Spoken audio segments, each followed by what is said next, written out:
to move on to the Flirt Alert today, and Janet has a special Flirt Alert for us. Yes, today's Flirt Alert is about listening. You go, and then these two girls are like, listening? Lame. I thought it was lame. And I'm like, yes, listening is such it's a lost art, actually, I would say. And so, actually, we're going to do a little demonstration in a little bit, but I want to talk about listening real quick. Listening, you know, we've talked about eye contact, smiling to kind of get them to you, or body language to get them over to you, and then also, touching, because kind of when they're around you or something. So this is more like when you're actually kind of near them and talking to them and stuff like that. So listening, why is listening important, and why is that a flirting kind of tool? It's when you listen to someone, you're kind of giving yourself, you're actually letting that person know that they are important. And when they feel important, they're going to find you attractive and find like that. And they're going to open up more. Yeah. So that's why I think listening is is an important flirting technique or whatever, or attraction Have technique. another drink. So anyways, and so actually, I'm going to demonstrate an exercise that you can do to become more masterful at listening. Okay. So Valerie's going to do it. Valerie and I are going to demonstrate. I'm going to try. Okay, so what we're going to do, and this is a technique, like I said, to become more masterful at listening. So, I have to face you more. Yeah. So, let me talk just a little bit more about this real quick. What this technique is going to show is, and what listening really is being with another person, is how to be with someone. When you're being with someone, you're giving them your full attention, and they're like, you know, wow, someone's really paying attention. I like this person. Right. So, yeah, so they're very smart. They like me. So I like them because they like me. I kind of that kind of thing. So this is like I said, it's about being with the other person. So this is just a technique to become more masterful at being and listening to someone. So what I want you to do, Valerie, is I want you to just start saying colors, random colors, and I'm going to say them as the goal is to say them like we'll just show you, and then I'll talk. But she's not looking at her mouth. Yeah. She's looking at her eyes. That's true. Yeah. Okay. Ready? Red, orange, yellow, blue, red, green, red, purple, red. That's pretty good. So what I don't know if you noticed, but I was pretty much saying at the same time as her, maybe sometimes before her. Or at least maybe not so much that before we were practicing. Sometimes I almost said it before she did. So I was really being with her. And like I said, I wasn't looking at her lips, I was looking and being with her and looking at her eyes. So what I would say for our audience is to practice this. Now at first, you're going to It's a little weird, but it's cool. It is. At first you may, they'll say red, blue, and eventually you keep doing this and you become more masterful. And it actually helps you quiet your mind.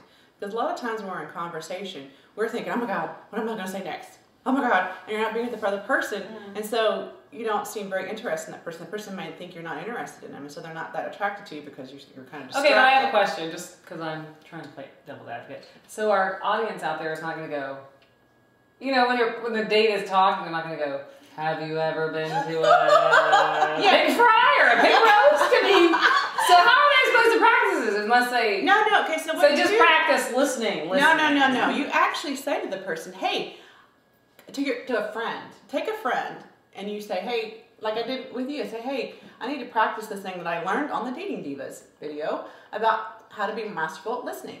So I want you to say a bunch of words and then or colors, and I'm going to repeat it. Right. Okay? And that is how you do it. Okay, but when you're on a date. Yeah, but when you're on, okay, so you're just telling them to pay attention. Yeah. But they don't need to start copying their date. That probably wouldn't be very good. That would be a little We're going to actually talk about that next time. It's called acknowledgement, and that's... Yeah, don't go on any dates and do that until next time. No, but the first step is to become more masterful at being with the other person. Right. And listening. Okay. Right. So once you got that down, then you just you're actually more comfortable with the other person. If you can do that exercise, you can be with anyone, and you don't have to go like this. But I'm just saying, you just. I was just saying, wait. Don't go and mimic everything they say. They're gonna think you're a weirdo. I can say though that when she looks at me and does that, she is so present that it's. You do feel it. Yeah, you could feel that kind of energy. So that's. All right. Well, very good. So we will leave you to that practice, and we will come up with some great follow-up with this next time. Yeah, please do that as your homework this week, and then let us know how it goes. Right. Yes. Okay, so we're going to leave you with our tips for this session, and who wants to start with that? Jen? Okay, I'll start. Because my tip last time was be open to whatever dates just because, and you know what? I was not open to Chris Farley. I was like, hell no! I am not going out with Chris Farley. I might like to laugh at his show on SNL, but I go on a date? No. So, if they hurt your eyes to look at them, you don't have to be that open. So, there's a limit. Follow your gut. There's a limit. Be somewhat open. If they're pretty much like what you want, but maybe they're a little older than you're thinking, that's okay. But if they're so bad they hurt your eyes, or they're against your moral values, or have no integrity, don't do it. That's not what I meant. So I just want to clarify my tip from last week. Oh, okay, great. So what's your, for this week now?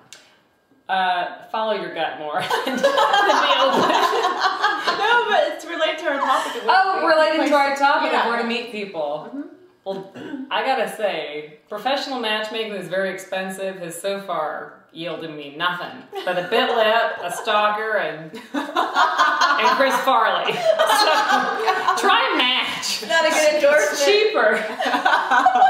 Or OkCupid is free. That's very confusing, but if you're the techie type, you can figure it out. Oh no. All right, you go ahead. My tip is to, like I said earlier, is to actually go do those things. Like get off the couch, go actually to places or do things, enroll in a class, any class. Like I said, maybe like if you're a girl looking for a guy, maybe a karate class, or maybe if you love dancing, go dancing.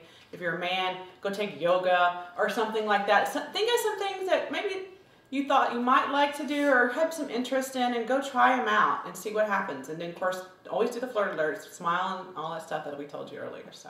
She kind of stole mine because remember I said that earlier today in class and she sneered at me. Karen sneered. She was like, "Oh, please, this guy that's at a girl." work did this camping thing." I'm like, "What camping? I hate camping." Of course, I wouldn't do camping, right? But you might, or whatever. Well, actually, I'm really not that big of an outdoor girl at all, but I did try like kayaking and things like that, and it was really freeing and fabulous, and I had a great time. It's not something I do all the time, but you know, you meet different people that you wouldn't ordinarily meet, and it's still interesting, and it's a fun day out. So Cool. Great. All right. Well, it's been another fabulous time. We've enjoyed this time with you, and we will sign off. Yep. So until next time, happy dating. Happy dating.